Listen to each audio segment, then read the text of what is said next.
నమస్తే, welcome to our channel. నేను మిషాల్ని. ఇప్పుడు వైసీపీ మాజీ మంత్రి విడతల రజనీ అంటే పిఏ శ్రీకాంత్ రెడ్డిని అరెస్ట్ చేసిన తర్వాత ఎందుకు అరెస్ట్ చేశారని చెప్పి వైసీపీ నేతలు ప్రతి ఒక్కరూ వాళ్ళు మాట్లాడే వ్యాఖ్యలు ఇవి.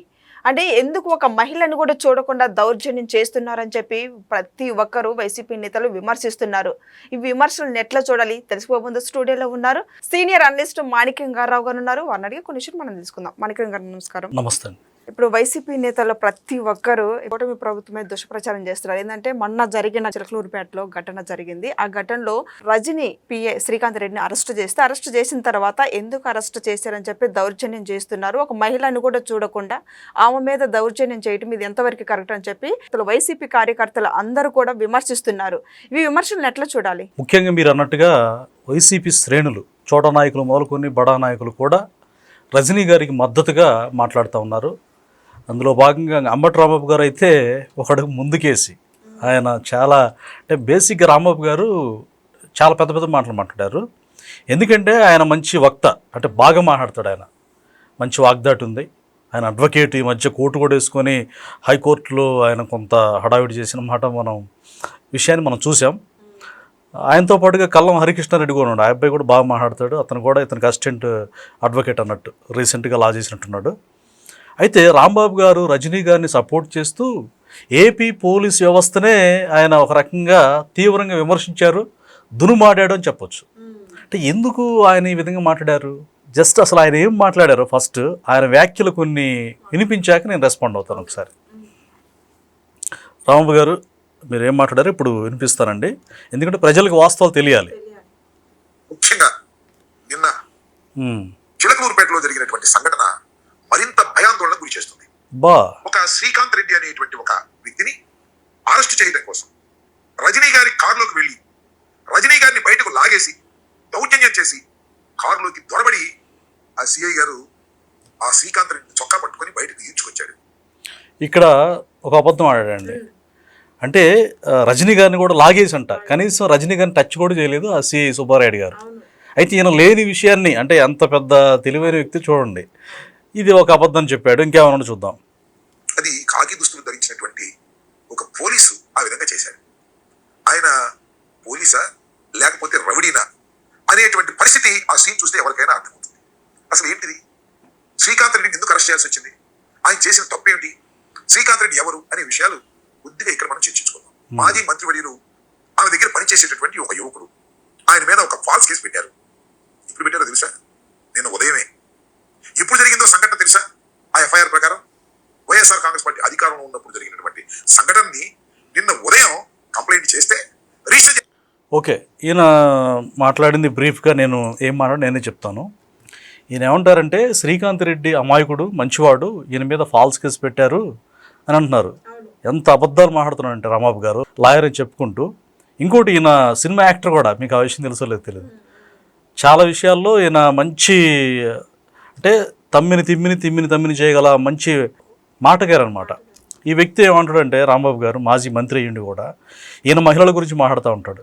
ఈయన మహిళల గురించి గతంలో ఎంత అసభ్యకరంగా మాట్లాడాడో, చిన్నపిల్లలని కూడా చూడకుండా మసాజుల పేరుతోటి ఎంత అధ్వానంగా మాట్లాడాడో అందరికి తెలుసు.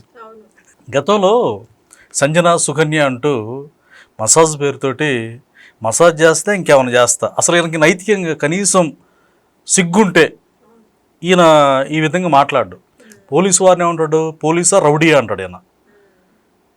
ఈయన 3 కెమెరాలు పెట్టుకుని ఈ మధ్య జర్నలిస్ట్ అవతారం ఎత్తి, జర్నలిస్ట్ లాగా నేను లాయర్ని మాత్రమే కాదు, రాజకీయవేత్తనే కాదు, నేను జర్నలిస్ట్ని కూడా అని ఫ్రంట్ ఒక కెమెరా ఉంటుంది, సైడ్ ఒక కెమెరా ఉంటుంది, ఇంకో సైడ్ ఒక కెమెరా ఉంటుంది. 3 కెమెరాలతోటి అప్పుడప్పుడు ఒక్కొక్క సెంటెన్స్కి ఒక్కొక్క కెమెరా యాంగిల్ మారుతూ ఉంటుంది అనమాట. రాంబాబు గారు అసలు ఆ వీడియో చూస్తుంటే, సరే ఈయన ఒక సిఐ స్థాయి వ్యక్తిని ఒక దురుసుగా పోలీసువా రౌడీవా అని మాట్లాడుతున్నాడు. పోలీసు వాళ్ళు వాళ్ళ డ్యూటీ సక్రమంగా చేసేవాళ్ళు ఉన్నారు, ఇంకా మీ పార్టీకి సపోర్ట్ చేసేవాళ్ళు కూడా ప్రస్తుతం కూడా కూటమి సర్కారులు కూడా ఉన్నారని చెప్పేసి కూటమి నేతలు విమర్శిస్తూ ఉన్నారు, ఆరోపణలు చేస్తూ ఉన్నారు. అది వాస్తవం కూడా.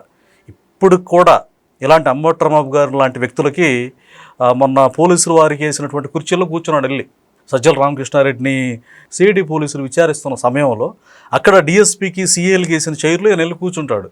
కూర్చొని బ్రహ్మాండంగా అక్కడ వెంటనే పేపర్లో న్యూస్ వస్తే అది అసలు ఇది న్యూసా, ఇది న్యూసే కాదు, మాకు అక్కడ కుర్చీలు ఉన్నాయి, మేము కూర్చున్నాం అని చెప్పి మీడియాను కూడా బెదిరించేటువంటి ధోరణి ఈయనలో ఉంది. అంటే నిజంగా రౌడీజం చేసేది రాంబాబు గారు, మహిళలను అసభ్యకరంగా మాట్లాడేది రాంబాబు గారు, మందు దాగి సంజనా సుకన్య అని మాట్లాడేది రాంబాబు గారు.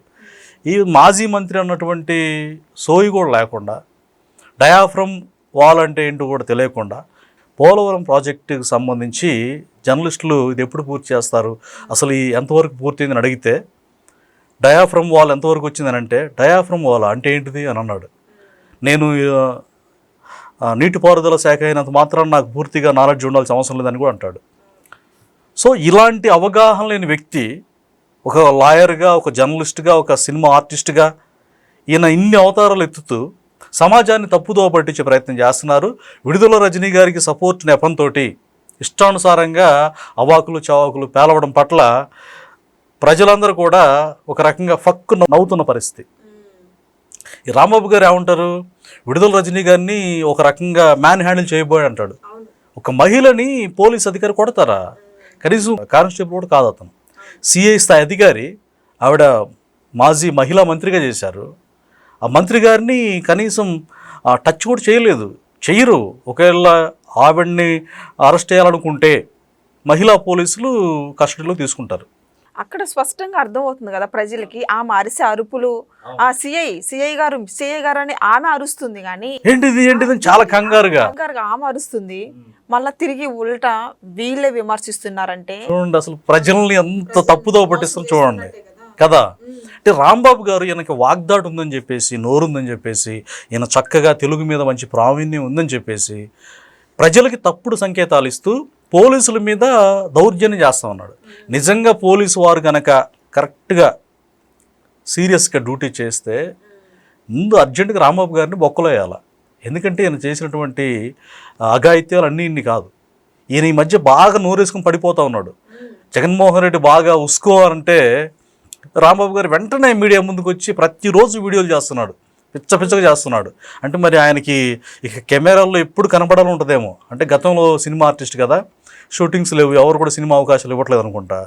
ఇక నాకెందుకు సోషల్ మీడియా ఉంది, చాలా పవర్ఫుల్, నేను అసలు సోషల్ మీడియా వేదికగా ప్రజల హృదయాల్లోకి చొచ్చుకుపోవాలని చెప్పేసి రాంబాబు గారు ఆయనకున్నటువంటి ఆ నాలెడ్జిని, ఆ వాక్పటిని ఈ విధంగా ఆయన ఉపయోగించుకుంటా ఉన్నారు. అయితే జగన్మోహన్ రెడ్డి గారి గురించి బాగా తెలియదు అనుకుంటే ఆయనకి. ఇప్పుడు మీరు చూడండి, మద్యం కుంభకోణంలో అందరు అరెస్ట్ అవుతున్నారు, ఐపీఎస్లు, ఐఏఎస్లు మొత్తం కూడా. జగన్మోహన్ రెడ్డి గారు సేఫ్. రాంబాబు గారికి అర్థం కావట్లేదు, ఆయన బాగానే ఉంటాడు, ముందు నాకే ఇబ్బంది అయిందని చెప్పి ఈయనకి అర్థం కావట్లా. ఆయన ఏది చెప్తే అది.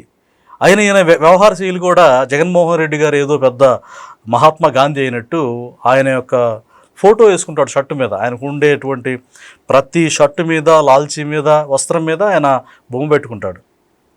అలాగే ఆయన ఛానల్ లోగో కూడా జగన్మోహన్ రెడ్డి గారి లోగో ఉంటుంది.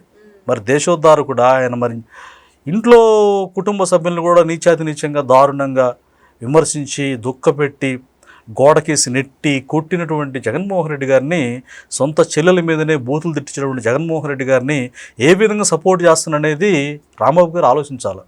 ఓహో, మా నాయకుడు ఇంతే, మేము కూడా ఇంతే ఉంటాం, నేను మంచి తెలివైనోడిని, నెక్స్ట్ ఈసారి ఆయన టికెట్ ఇవ్వకపోతే ఇబ్బంది అయిపోద్ది, నెక్స్ట్ ఈయన తాపత్రయం ఏం లేదండి.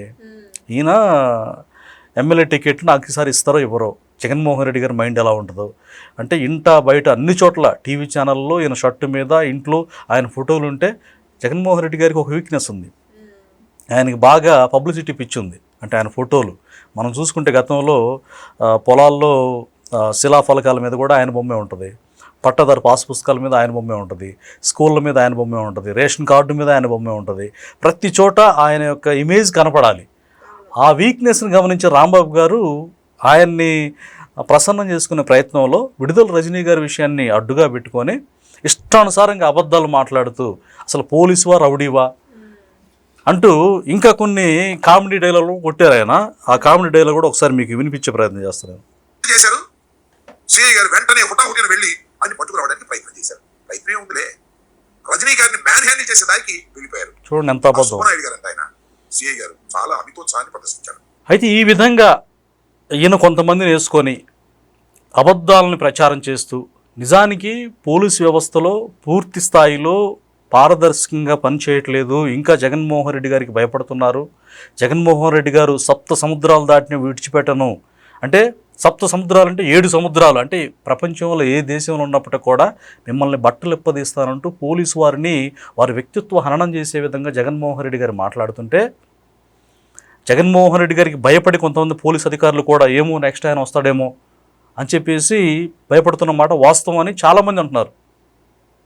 ఇప్పటికీ కూటమి ప్రభుత్వం వచ్చి సంవత్సరం అవుతున్నప్పటికి కూడా పోలీసులు పూర్తి స్థాయిలో జగన్మోహన్ రెడ్డి గారికే సపోర్ట్ ఇస్తున్నారనే ఆరోపణలు ఉన్న నేపథ్యంలో వాళ్ళకి సపోర్ట్ చేసే వ్యక్తులను కూడా ఈ విధంగా తిట్టడం ఎంతవరకు సబబు రాంబాబు గారికి? ఈ రాంబాబు గారు పచ్చి అబద్ధాలను కూడా నిజాలుగా వల్లువేసే ప్రయత్నం చేస్తాడు. దీనికి కారణం ఏంటనుకున్నారు? జగన్మోహన్ రెడ్డి గారి కళ్ళల్లో ఆనందం చూడాలి, అబ్బా నా రాంబాబు అసలు ఏం మాట్లాడుతున్నాడు అని చెప్పి ఆయన ఆనందించాలని చెప్పి విడుదల రజనీ గారిలో ఆ భయం మనం చూసాం. ఇంతకీ శ్రీకాంత్ రెడ్డి అరెస్ట్ చేస్తుంటే విడుదల రజనీ గారు ఎంత కేకలేశారు, ఎంత భయపడ్డారు, ఎంత గుండె పగిలిపోయింది ఆవిడకి. తన గుండె పగిలిపోయినట్టుగానే అతని దగ్గర ఎలాంటి డేటా ఉందనేది క్లియర్ కట్గా అందరికి అర్థమైపోయింది. అలాగే అతను వెంటనే బెయిల్ మీద బయటకు వచ్చాడు, ఇప్పుడు బ్రహ్మాండంగా ఉన్నాడు.